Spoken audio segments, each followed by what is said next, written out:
Disclaimer: the views expressed by the host of Insider Exchange do not necessarily represent those of our clients, sponsors, partners, or guests and should not be considered investment advice in any way. Similarly, the views and opinions of our guests and clients do not necessarily reflect those of our hosts or on our platform. Nothing shared on this platform should be read as constituting investment advice of any kind on the part of Insider Exchange. Any of its hosts, guests, partners, or sponsors trading and investing carry varying levels of risk and may not be suitable for all investors. Please ensure you fully understand the risk and take appropriate care to manage your risk. We strongly advise that you obtain independent financial, legal, and tax advice from regulated professionals and institutions before proceeding with investing decisions. Can I go and play now? I was enraged when I saw that comment. My goodness. How dare you insult me like that? So, Sai, we went viral. This is the thing. You'd think we'd go viral for the quality content that we put out around investment and finance and all the things we talk about. We went viral because we spoke about Milk Stout to South Africans. But the South Africans know about Milk Stout. They do, but I learned some things. There were some things I didn't even know. Like, do you know what it's actually called? The combination and concoction I told you about last week. Yeah, the Milk Stout and milk. It's called a 2x1 because it's 2 parts Milk Stout, 1 part milk. It's universally, and I said universally in the last conversation, and somebody jumped in our comments and said, "Oh, but universally means the rest of the world knows about it." And then the rest of South Africa was like, "No, man, you understand what he means." Yes, correct. Which we do. So it's called a 2x1, and there are different variations now that are coming up. I mean, someone says they've heard of amarula and milk and beer and milk. So I suppose that's a variation that goes on its own. To me, coffee and milk. And then I kind of draw a line. Like I don't even drink tea. Or maybe a milkshake. Yeah, no, this is milk with my oats in the morning. South Africans are absolutely loving this. The ratios and things, there's a whole science behind it. I've seen people drink it differently, but I also know this method because I've also seen this method. When you get into a sports bar, tavern, an establishment of that nature, and you request this, it comes with a 2-liter bottle in some cases. If you're, I suppose, if your bartender is nice enough. So next time I wander into my local place where I tend to drink from time to time, ask for a 2x1. 2x1. Fun fact: the barman will know exactly what I mean. $10 they don't serve it. Well, you can try it and you can let us know.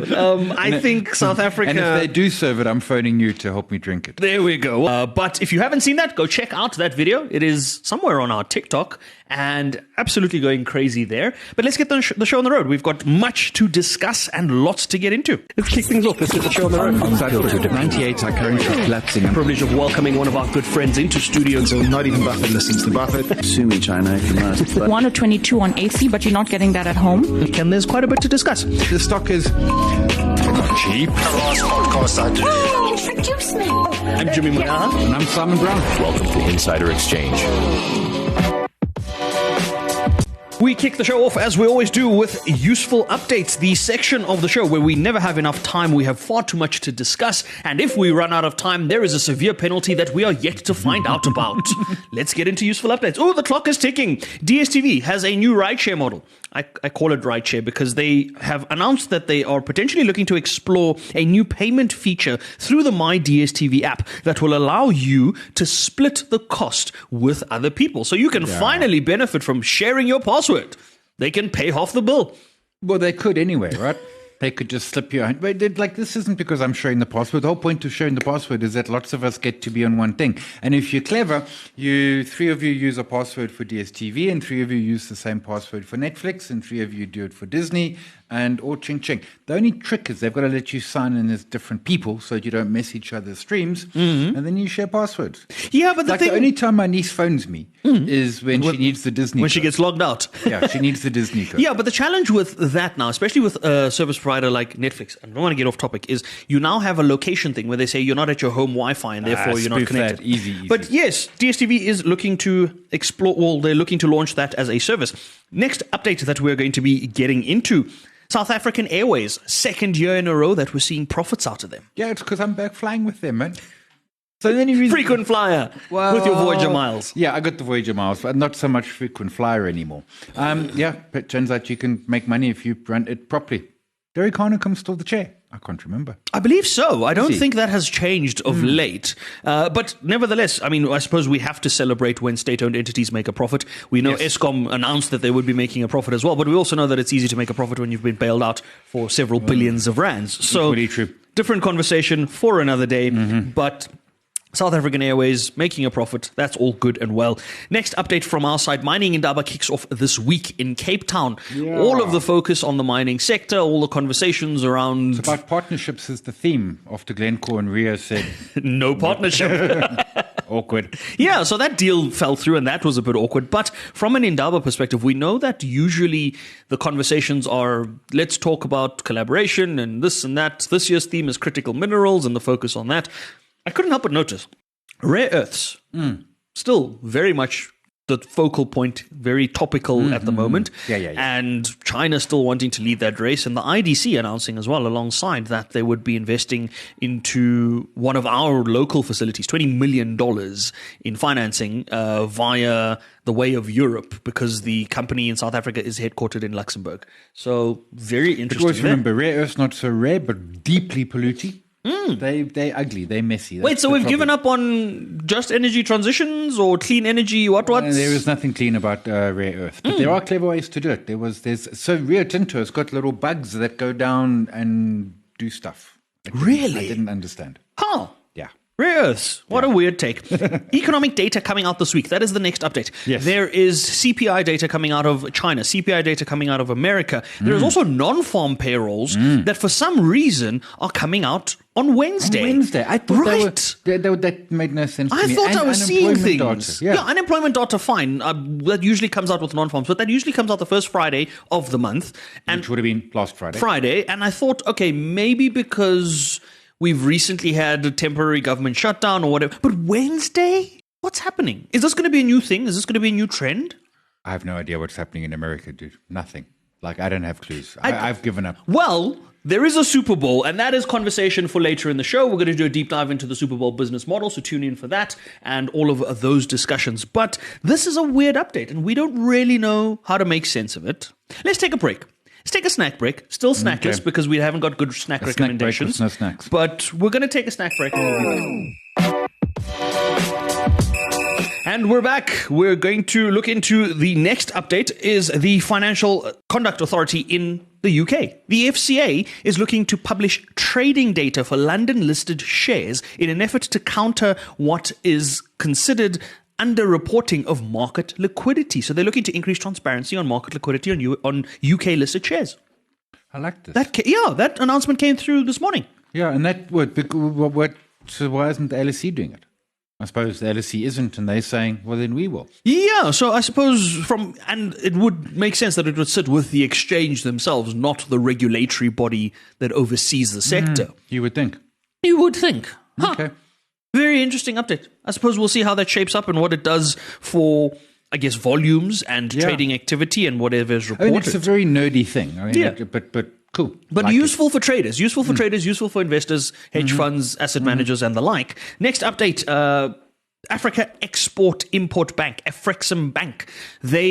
South Africa officially upgraded themselves from a Class B shareholder to a Class A shareholder. How did they do that? I think President Ramaphosa signed a specific order. I think it's a session order of sorts. Did we have to send money? We're getting money. That's what I see. Because, I'm pretty cool. So I got an upgrade and I got money. This is not how airlines and hotels work, eh? This is not how they work. We're getting $11 billion, of which $3 billion has been earmarked for the Transformation Fund. That's half the Transformation Fund already. Yeah, the Transformation Fund I got bugbears with. The rest of it going on to the Just Energy Transition-y thing. I think this is cool. I have to say, I'd never heard of them. I thought this was like a new name for the BRICS Bank. Apparently there is a BRICS Bank and there is a Afreximbank Bank. Yeah, different banks, completely different things. Cool. And then there's still the African Development Bank. And there's still the African Development Bank, which is different. And then there's still the Development Bank of Southern Africa, which is DBSA in South Africa. Correct. Completely different. There's a lot of banks. A lot of DFIs. The DBSA is an interesting one, but off topic. We have got no time for that. Yeah, we don't have time for that. Next update that we're going to get into is Hyprop. Yeah, selling another mall. So remember they tried to sell half of Hyde Park with a put option? And then that deal didn't happen. Anyway, they're keeping Hyde Park because no one wants it. And now they're selling, and I can't remember which one, they're selling another mall. And they're still saying it's because, they want to get out of Gauteng.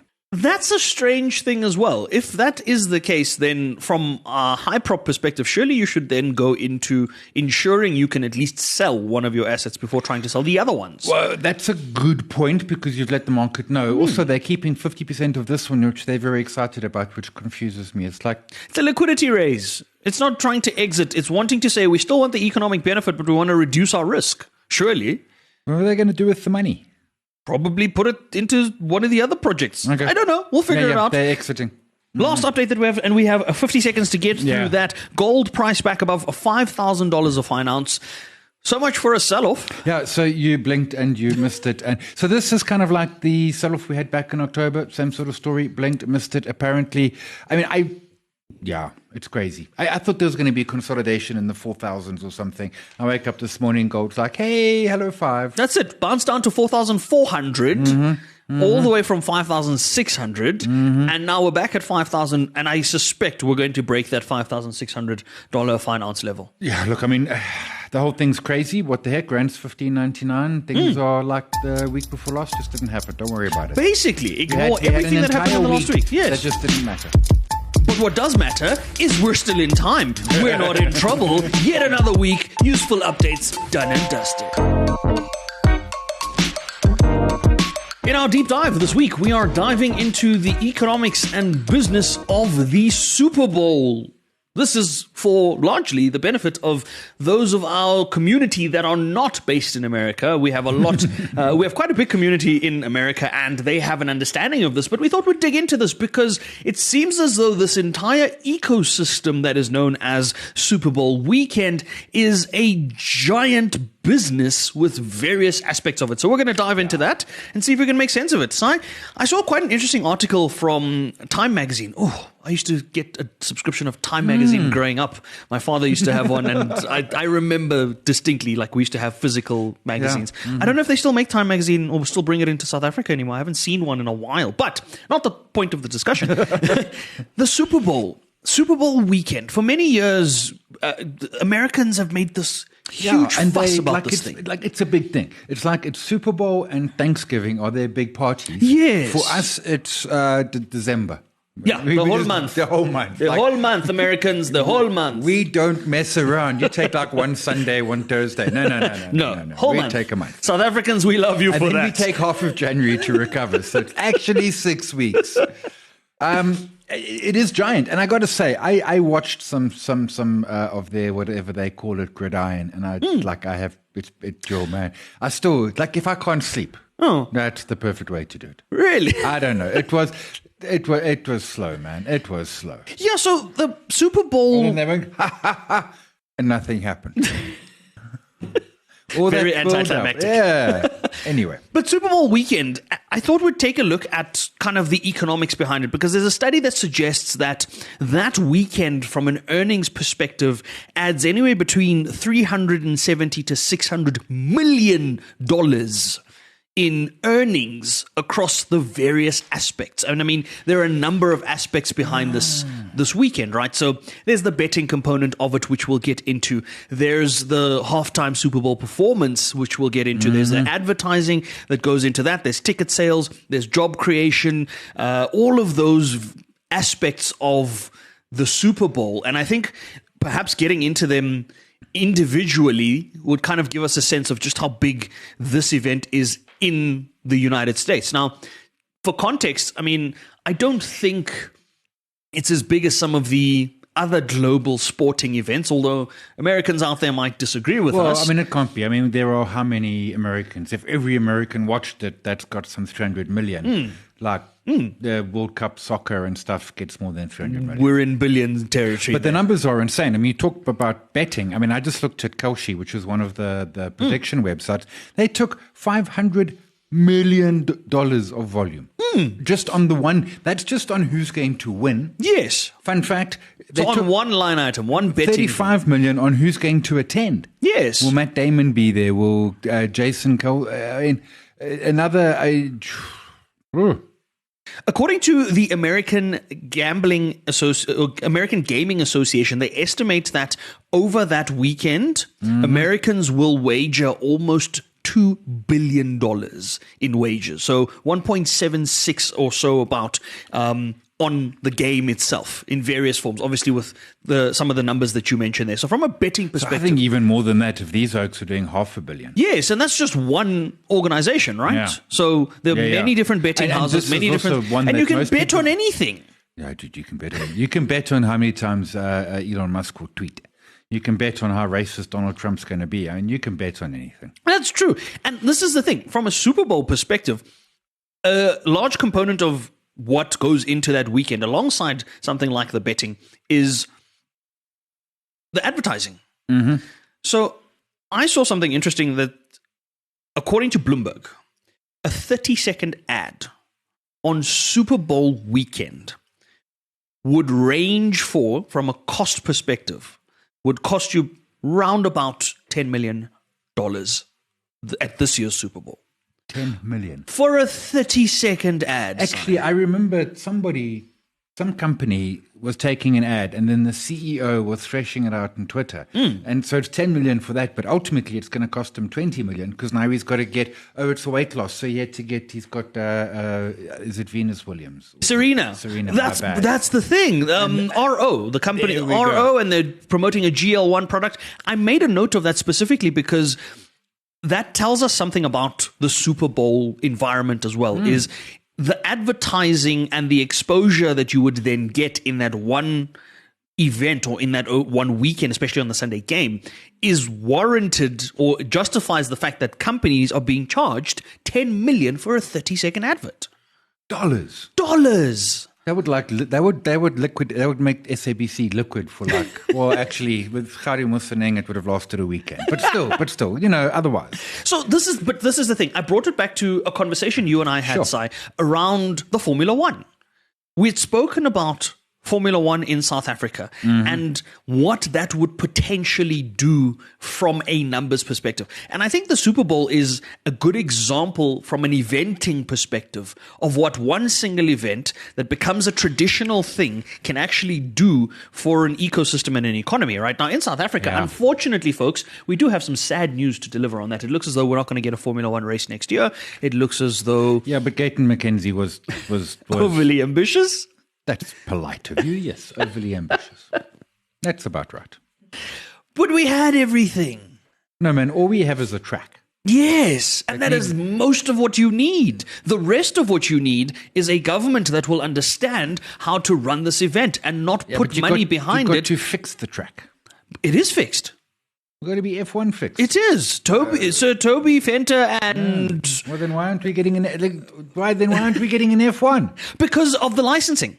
And the cost of the licensing. That sits squarely with the government. Usually when the FIA gets into these relationships and these agreements, they rely on the government to anchor that licensing over the 10-year period. We spoke about that in our previous conversation. There is no appetite from our government to do that. And as a result, we find ourselves in the situation we're in. But not the topic of discussion for today.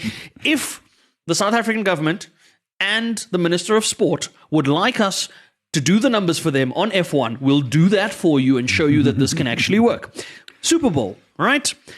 Advertising is something else because MrBeast went on to, everybody kind of gets an idea who he is. He used that as a platform to launch $1 million puzzle, which we'll get into later in the show if we have time for that. But the idea behind this fact that you have this concentration of viewership that allows you to then leverage that into sales, into advertising, into other aspects, is multiple revenue streams for an event like the Super Bowl. Yeah, no, absolutely. And it is, I mean, it's a cultural event. Now, I mean, there was the Turning Point peeps went and did some lip syncing, but broadly, it is a huge American cultural event. It's like if you could sponsor December in South Africa, which you basically can't, but it's that. Well, nobody's ever tried. It's not to say you can't. Well, nobody's ever tried. Yeah, some of the telcos tried to in the early parts of the century. They tried to sort of take it over and pretend it was all theirs. It kind of worked, but not quite. But it's that. Like everyone is doing the same thing. It's astounding. I mean, I can't think of anything else when an entire country is like Unified. Yeah, because even if you're thinking about like elections, like the Japanese elections, like the whole country wasn't watching and voting. Like maybe a third voted and maybe a third of the third looked at the numbers. Here is something where everyone is there. And they're all involved, right? Yeah, But betting and this and that. And even in South Africa, if the second best rugby team in the world, which to be clear is the Sharks, if the second best, and the best being the Springboks, of course. If the second best rugby team in the world is in a final, like everyone in Durban is watching, well, no, not even. You see, because my sister wouldn't, my niece wouldn't. No, my niece would, my nephew wouldn't. Yeah, because like your team isn't there and people still watch. If my team's not there, I don't care. This is the thing. I think people get involved in, and what you're saying is quite important around the fact that even if your team's not in the final, you're still there and present and watching. And I think another huge aspect of that is the Super Bowl halftime show.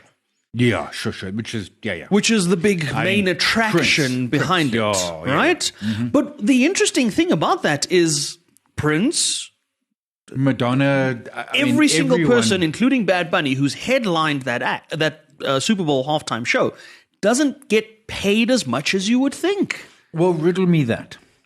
So there's something called a union scale, which guarantees a minimum wage, which is effectively a little more than $1,000 a day, right? And that gets paid over to the artist. However, think about, again, go back to this. Hold on, who's deciding this union scale? I got $10.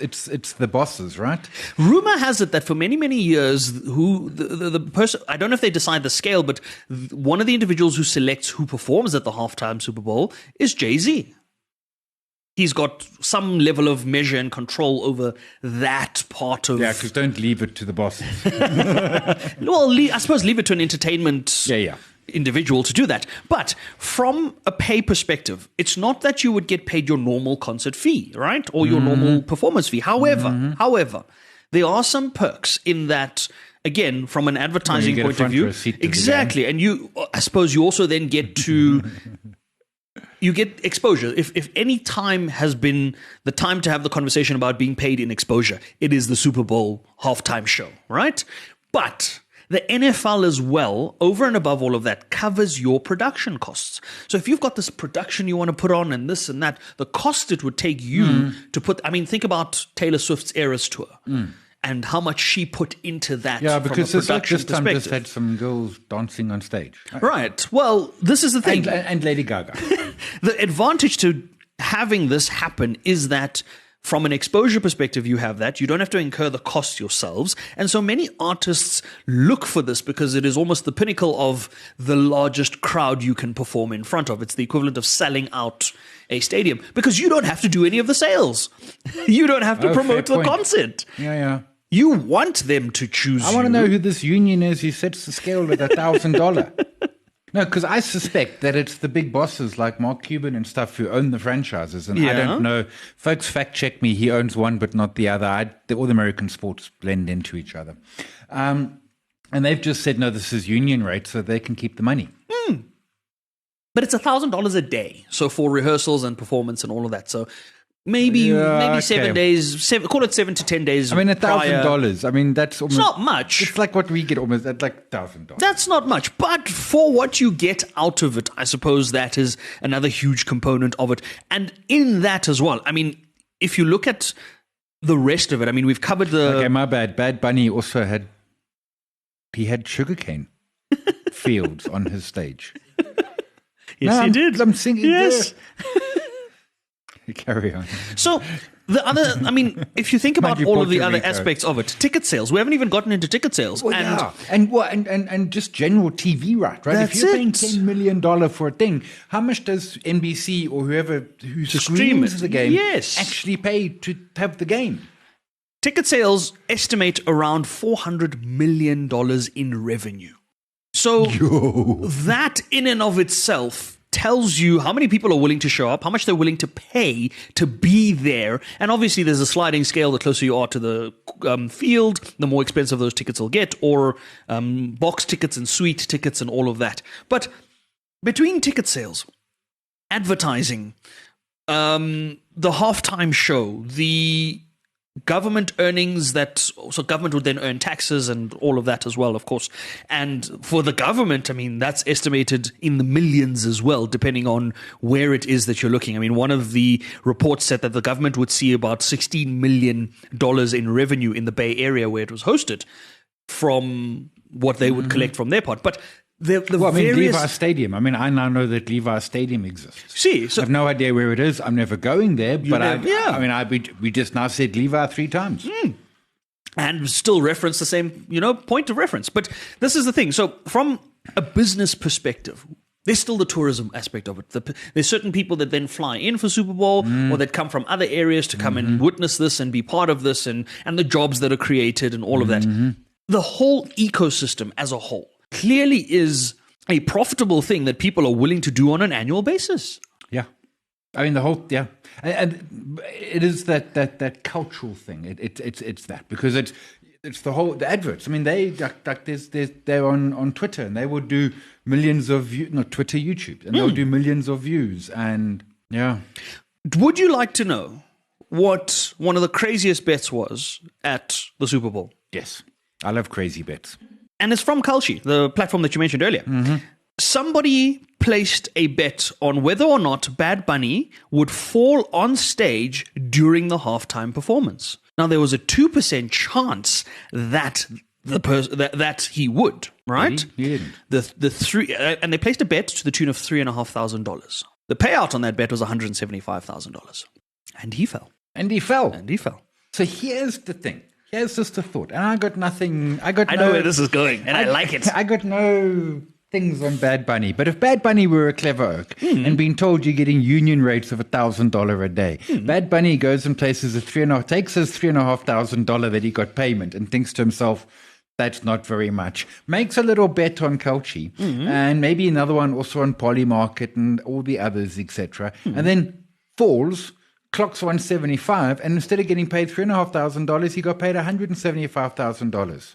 Yeah, did you not see the bet that I don't know if it was a legitimate bet, but when Trevor Noah opened the Grammys, he opened with the word potato, and then he said, "For those that had a bet on me saying potato at the Grammys, congratulations." So he kind of teased at the exact same thing to say, and then but who are those? Is it Trevor Noah? It was an account. It was an account that said Noah_22. So because we don't know. Yeah, because there was the one CEO, I forget which company, who was like saying words randomly at the end of his earnings call, and he's like, "Sorry, I got to quickly get these words in because they're betting them on the." And that's the problem with these. This is the problem with creating markets and then telling the people that you've created a market about that. Hey, this is how much you would win. But okay, that Bunny man's gone up lots in my estimation. Yeah. No, I like him. See, betting on everything. This is the problem with it, folks. This is where it becomes a bigger problem than is necessary. You're starting to having a gambling problem, but like you also got $175,000. So hey, to deal with your gambling problem, he fell on the stage. I mean, sometime during the performance, Prince played in the pouring rain. Yes, probably in high heels because it was Prince. He didn't fall. But he didn't have $175,000 riding on that. Bad Bunny might have had 175,000 reasons to fall. Yeah. We don't know. Dude, I would have fallen twice for that. I mean, I can fall now. See? Someone wants to pay us to fall on set, we'll do it. Player payouts. That's probably the last aspect of... I had forgotten about that. They get money too. They get money too. Everybody gets paid. They get an ugly ring.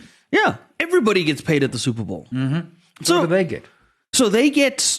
money, cash. The winning team receives $178,000 each player in that winning team, just to be clear. Each player in the losing team receives $103,000. So there's about $75,000 difference between winning the Super Bowl and not for each and every player. That's quite an incentive. I don't think that's a lot of money at all.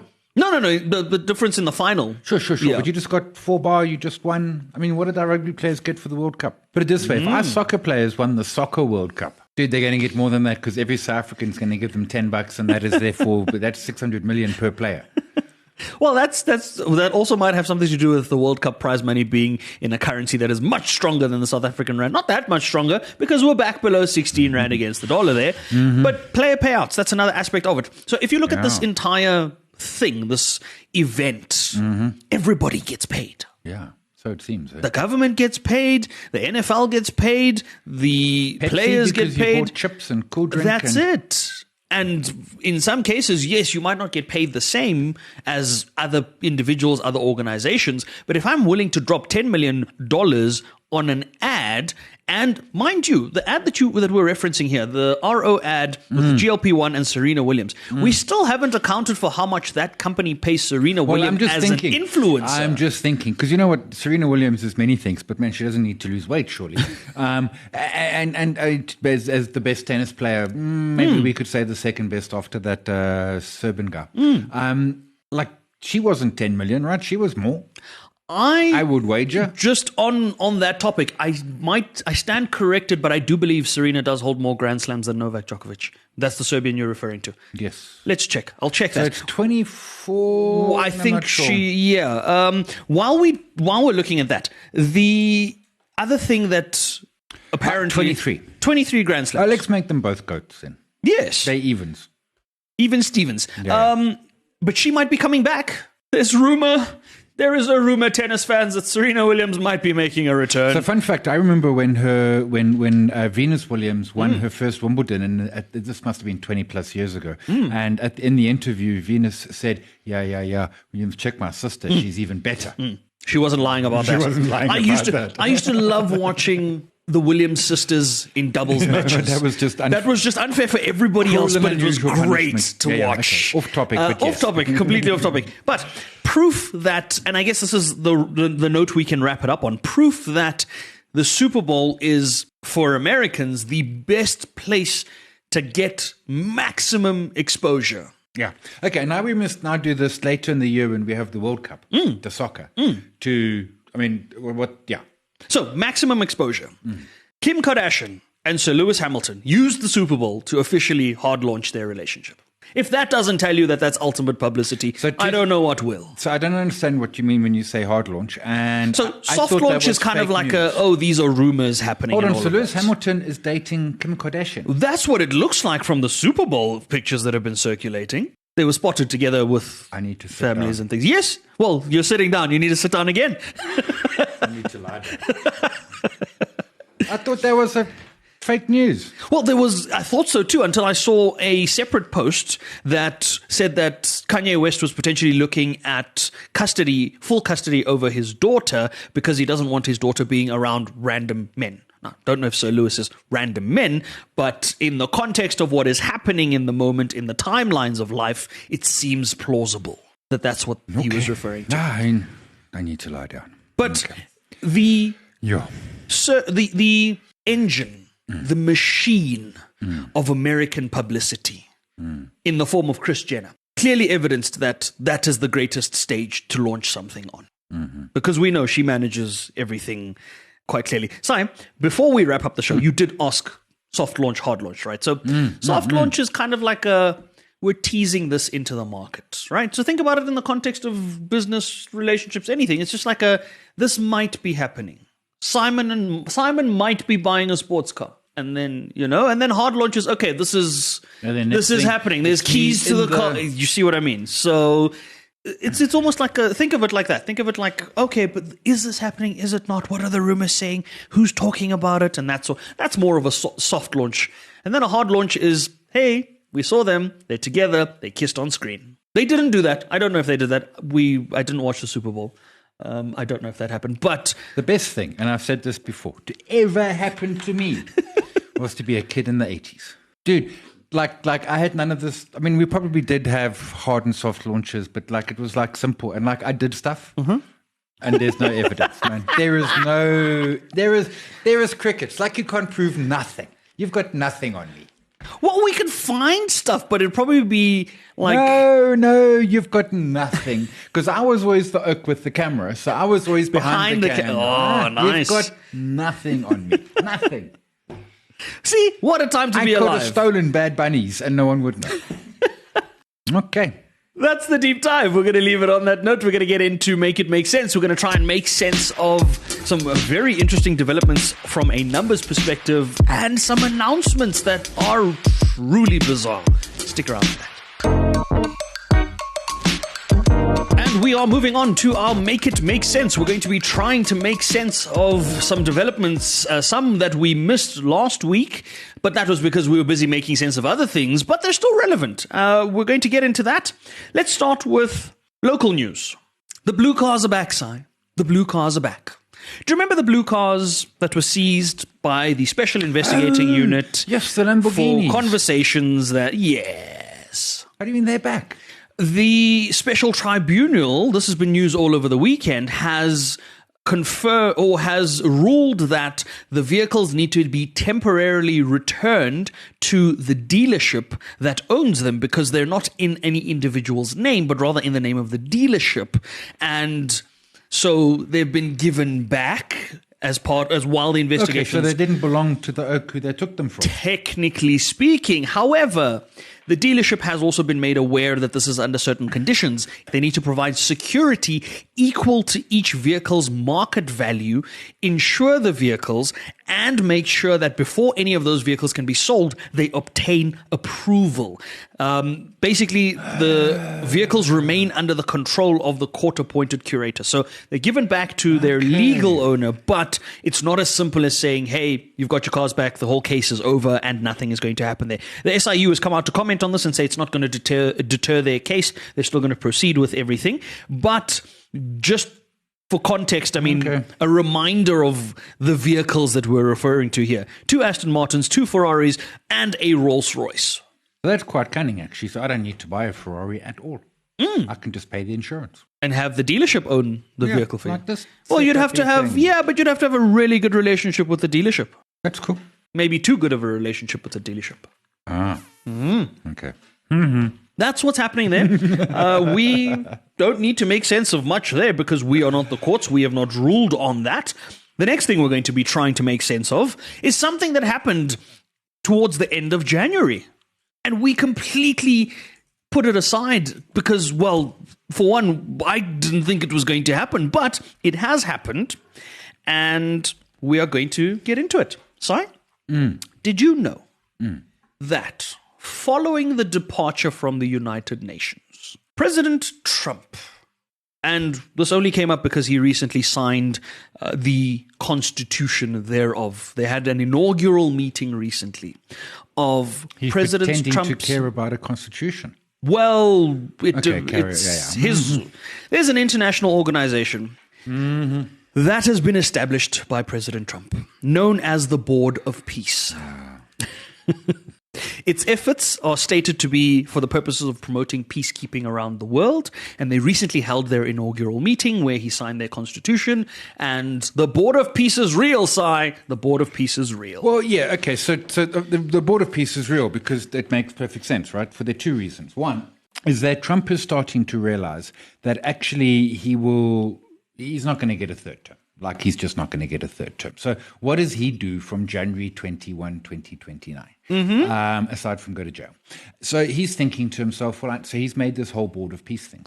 So what he's got here is this whole big committee, and he can pretend he's important, and he can flit around and tweet his truths, and everyone has to pay $1 billion, and et cetera, et cetera. Sorry, let's pause there. Folks, the $1 billion Si is referencing is for organizations that want to be not organizations, countries that want to be part of the Board of Peace. There is an entry fee of $1 billion. Go on, Si. Yeah, so and this is just his relevance post being president. Instead of just going and reading books in his library because, well, he doesn't read. Correct. Yeah. $1 billion, Si. No, but if you're an authoritarian regime, $1 billion. If you're waging a genocide or a war or something like that, and you need a bit of washing, then this is your thing. It's cheap. Come on, Saudi Arabia is spending multiples of billions of dollars to try and pretend that they're lovely people. And what if you get, whilst President Trump is president, you get humanitarian aid out of the United States to the tune of several $1 billion. Can you use one of those billions to buy back into the world of peace, into the Board of Peace? Does it count? Sure. I mean, you slip Trump a small billion, probably even a small million, whatever you want. Look, I find it strange from a Board of Peace perspective that you've decided to name this what you've named it because nobody would give you a Nobel. But that's a story for another day. That's just, it seems very conveniently. Still over 1,000 days. I'm not even going to Google. Oh, don't do that. Don't say that. We just got through 365 days. So yes, the Board of Peace does exist, folks. Anybody out there, please, if you can, help us make sense of that and its intended purpose. We'd love to hear your thoughts on that. The final update, or the final item we're going to try and make sense of, is back to the Super Bowl, what we were referencing around the puzzle that MrBeast put out. Now, obviously, from a marketing perspective, he's going to generate a lot more than the prize money he's giving away, but he's giving away $1 million to anyone that can solve the series of puzzles that he's put up as part of this challenge. Yeah, and he's doing it, so $1 million in MrBeast's life is like Tuesday, right? I mean, like, to be clear. Lunch on Tuesday. Yeah. And he's doing it with Salesforce. This is a whole big thing for they've got a app and an AI. Slackbot. There we go, that thing. All very lacquer and all. So the T's and C's are you got to be in America. Oh. No, Canada or Mexico. What? No, Trump can't be liking that part. Hang on, let me quickly part. And it ends on, because Americans, they do their dates wrong. It ends on the 2nd of April. Okay. And he's going to be dropping clues every time. So these things, I hate them. Just why? for the record. So Sunday Times did one, and I went and I found it. So Sunday Times did one, and it started in the late 80s. Like, the internet didn't exist then, so they're not sure. They're just like late 80s. And it was called The Finders Keepers, and you won $1 million ZAR in the late 80s. When bread was still 5 cents. Or thereabouts. But then it was about 5 cents. Yeah. Hey, I remember when milk was half a cent. And anyway, so I hated these things because we would get the Sunday Times and I would look and I could never solve it. And it went all the way apparently until 2016. But these things are like too hard for my brain. What do they do? What were They the Sunday give Times you ones? clues. Like they show you like an upside down banana next to a peacock and that means something. That means that means Wednesday. I can't do that stuff, man. It's like my brain don't work like that. My brain just don't work. My brain just like these because like I remember we went to the Sunday Times, and that's all you looked for in the newspaper. And like, I'm a smart kid. Surely I can do this. Yeah. I know I can't. Maybe we can try them I these days. I never got a single clue. Yeah, but now you're older and wiser. Maybe you have the answers. No, you think I'm older and stupider, man. There's more brain cells have decayed. Like, I can't do these things, man. But yeah. And only $1 million, man. It should be like $1 billion. It's interesting because these sorts of challenges and things, you start to see them come up more and more. And perhaps we'll do a deep dive on that in the form of sort of a trade marketing thing, right? So we promise you a prize if you enter a competition. I saw one as well where they said you could buy a raffle ticket to win an Audi TT in Cape Town. The raffle ticket costs you 100 Rand, but the caveat there is we will only then announce the winner once we've sold X amount of tickets. Correct. So you effectively cover the cost of that vehicle for yourself, and then you are not incurring as the promoter any real cost to give away that prize. I've been seeing a lot more of those things coming up lately. Yeah, so those are, I always think a little bit dodgy, but I think you're right, absolutely. And you know, $1 million? I mean, the advert cost them 10 million. Yes. Let's be clear. Yes. So, and if you've seen the advert, the making of the advert, I mean, like the $1 million. The production, the production looks like it cost them another 10 million. Frankly, MrBeast probably cost them $1 million. Like the $1 million is cheap. This is something we don't know how to make sense of. We unfortunately cannot enter the MrBeast puzzle, but our American community, let us know if you guys are interested. I have a Mexican friend who will split it with you. Oh, there we go. We've got a Mexican friend who'll split it with us. We're going to enter. Don't tell that to President Trump. We're going to leave that on that note. That's the show, folks. That's the week. We're going to part ways with you until next time. But of course, before we go, we have an unfiltered opinion for you. This week's unfiltered opinion of the week, given that we are in Lovers Month, is... So first off, how does Lovers Month also fall into tax year end, man? That is like someone shafted us SARS over. is going to love you differently if you don't pay them. Anyway, so Valentine's. Here's a top tip from someone who, like, I used to work in restaurants. You're going to take your lovely person, you're going to go to a restaurant, you're going to sit so close to someone that when they burp, you bounce and stuff like that. The kitchen is not, that restaurant is set for like 80 people, but they've squeezed 150 people in. The kitchen is doing mass production, man. KFC is going to be more tasty than this. The food, the experience, it's all going to be horrid. Go a week later. Just skip Valentine's, go on the 21st, get proper food, have space, buy a rose. Don't sit there cheek to jowl eating C-grade food. Defer your Valentine's Day. Don't cancel But it. do tell them. Do tell the significant other, because otherwise they might think that you're... That's a small bit of very useful information that I think you should have led with, Si. Okay, editor man. So, Valentine's, here's a top tip. Tell them. Tell them that you're going to take them to Valentine's on another day and make sure do they have to agree to it? I suppose make sure. Or you could go on Thursday. Or you can go on Thursday. Go either a day earlier or a week later, but don't go on Valentine's Day because It's a horrible experience. That's an unnecessary thing. Nobody needs that in our lives. That's the unfiltered opinion of the week. Thanks for tuning in, folks. Remember, investing is not hard. Just try it.